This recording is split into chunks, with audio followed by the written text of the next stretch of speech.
কসবা থেকে অপহৃত ব্যবসায়ীর উদ্ধার। বসিরহাট থেকে ব্যবসায়ীকে অপহরণের অভিযোগ মুক্তিপঞ্চে পরিবারের কাছে ফোনও আসে এবং তদন্তে নেমে কলকাতা পুলিশের গোয়েন্দা বিভাগ আজ সকালে টালিগঞ্জ মেট্রোর সামনে থেকে উদ্ধার করা হয়। গোপন আস্তানা থেকে সরানোর সময় পুলিশের অভিযান এবং লালবাজারের গুন্ডা দমন শাখা এবং কসবা থানার যৌথ অভিযান চলে।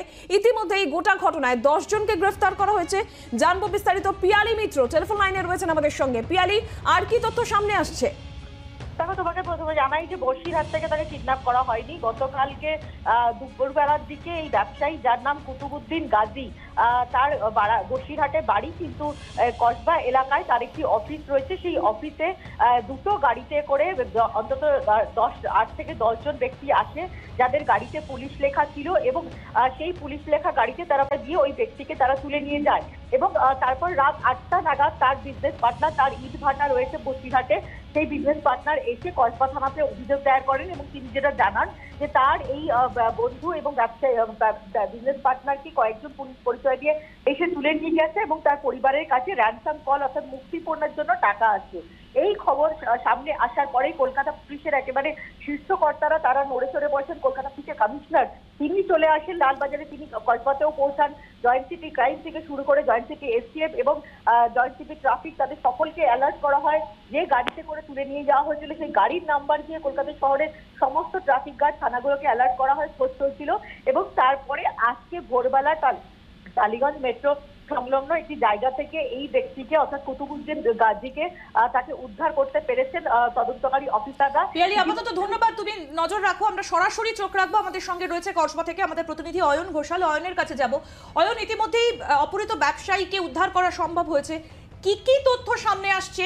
ওই অপহৃত ব্যবসায়ীর কাছ থেকে কি কিছু জানতে পারা গিয়েছে এখনো পর্যন্ত? দেখো, এই ব্যবসায়ী, তার আরেকটা পরিচয় হচ্ছে তিনি ঐতিহাসিক বিভিন্ন কয়েন্স, এই কয়েন্সগুলো বিক্রির নাম করে বিভিন্ন লোকের কাছ থেকে বিগত 2 থেকে 3 বছর ধরে প্রচুর টাকা নিয়েছেন, কিন্তু নিজের কমিটমেন্ট ফুলফিল করতে পারেননি। অর্থাৎ কয়েনগুলি, ঐতিহাসিক সে সমস্ত নিদর্শন, এগুলি কিন্তু তিনি ক্লায়েন্টকে পৌঁছে দেননি। এবং কোথাও না কোথাও ইটভাটা সংক্রান্ত যে ব্যবসায়িক শত্রুতা, এই শত্রুতার পাশাপাশি এখানে এই যে ব্যবসা, অর্থাৎ পুরনো কয়েন, ঐতিহাসিক কয়েন বিক্রির যে ব্যবসা, তার টাকা নেওয়া কিন্তু সেই জিনিসটি না দেওয়া, এই ঘটনারও কোনো লিঙ্ক বা যোগ রয়েছে কিনা এটা প্রথমত কসবা থানা খতিয়ে দেখছে। খুব নাটকীয়ভাবেই গোটা ঘটনা ঘটে। গতকাল সকাল বা দুপুর 12:30 থেকে 1:45টার মধ্যে অ্যাক্রোপলিস মলের সামনে শেখ কুতুবুদ্দিন গাজী, আদতে বসিরহাটের বাসিন্দা, যার বারাসতে ইটভাটা রয়েছে, তাকে অপহরণ করা হয় এবং অপহরণ করা হয় পুলিশ লেখা 2টি গাড়িতে করে। অপহরণের সঙ্গে প্রত্যক্ষ এবং পরোক্ষ সব মিলিয়ে প্রায় 10-12 জন যুক্ত বলে এখনো পর্যন্ত কসবা থানার প্রাথমিক অনুমান। ইতিমধ্যেই 7 জনকে গ্রেফতার করা হয়েছে, অর্থাৎ তাদের অ্যারেস্ট শো করা হয়েছে। আরও 3 থেকে 4 জনকে এই মুহূর্তে ডিটেন করা হয়েছে কসবা থানার পক্ষ থেকে, যারা হয়তো প্রাইম অ্যাকিউজড নয়, কিন্তু এই সংগঠিত অপরাধে তারাও প্রত্যক্ষভাবে মদত জুগিয়েছেন এমনটা পুলিশ মনে করছে। পুঙ্খানুপুঙ্খভাবে এদের প্রত্যেককে জিজ্ঞাসাবাদ করা হচ্ছে।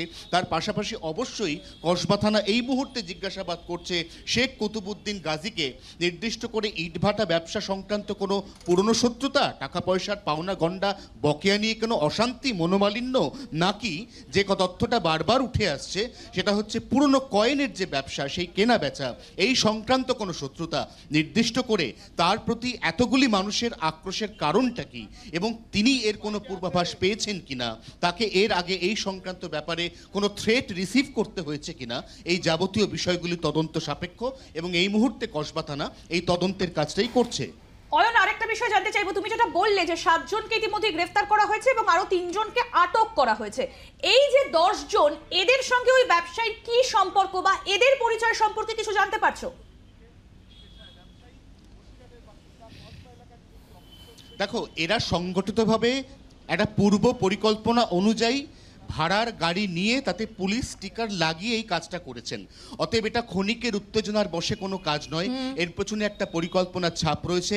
এটি একটি প্ল্যান্ড অ্যাবডাকশন বা কিডন্যাপ, এবং ঠিক এই ক্ষেত্রেই পুলিশ বোঝার চেষ্টা করছে যে এই আক্রোশটা, এই কিডন্যাপ করে নেওয়ার মতো এত বড় পদক্ষেপ এতগুলি মানুষ সংগঠিতভাবে নিল, এর পেছনে মূল উদ্দেশ্যটা কি? এটাকে শুধুই ইটভাটার ব্যবসা সংক্রান্ত নাকি এর পেছনে অন্য কোনো কারণ রয়েছে? সবকিছুই তদন্ত করে দেখা হচ্ছে। নজর রাখো আপাতত। অনেক ধন্যবাদ অয়ন তোমাকে। সরাসরি কথা বলছিলাম আমাদের প্রতিনিধি অয়ন ঘোষালের সঙ্গে।